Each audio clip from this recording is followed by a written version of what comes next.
For the first experiment, we'll put a piece of metal and a rock into this fire, then put some water on it. The form of heat transfer that's about to occur is called conduction.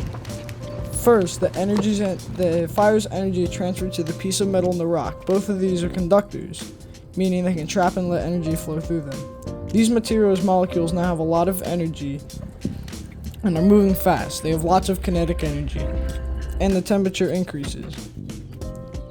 Then we put the rock and the metal in some water, and they have a much greater amount of energy than the water. Then immediately the energy in the rock and the metal transferred to the much cooler water, heating it and increasing its temperature and making a sizzling noise. The rock and the metal lost its energy, and this heat transfer was through direct contact.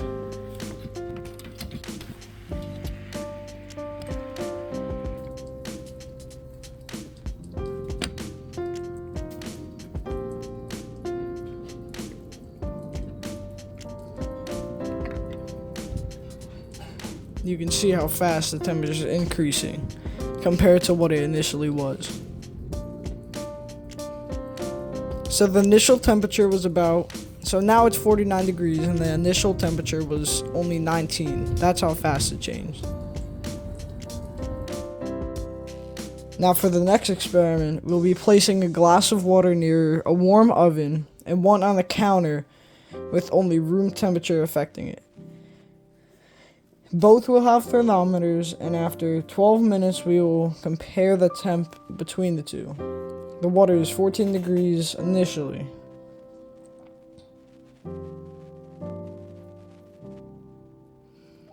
Now, even though the water itself will be placed on the oven, the heat is not in direct contact with the container.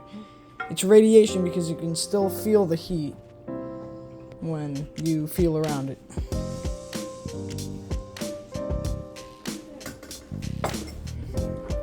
In the end, you'll notice that the glass of water near the oven has more heat than the control one. The heat transfer that just occurred is called radiation. What happens is that the oven has electromagnetic waves, which means waves of energy can transfer through anything. Electrons move through these waves, and when they reach the substance, in this case water, the molecules begin to move faster. This kinetic energy within the molecules allows you to feel heat. Initially, the control temperature was about 16 degrees Celsius, and the one on the oven got up to 26 degrees Celsius. For the last experiment, we will be using a spice and olive oil and heating it up. Over time, you'll notice that something will happen to the spice in the container. The type of heat transfer that will occur is called convection. By creating a heat source below the substance, it started to create a convection current. In a convection current, when warmer molecules rise to the surface and cooler ones sink to the bottom. A way of showing this is the spice on the bottom of the container and on the surface. The ones on the bottom will heat up and they will rise to the surface. Once they cool and lose energy, they become more dense and they will sink.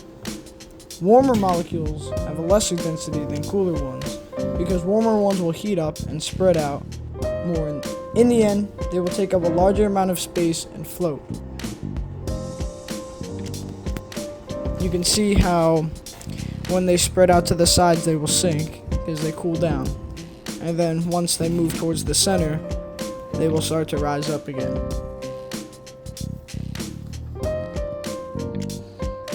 You should be able to see a little circular, it flows like a circle in a way. And that's it.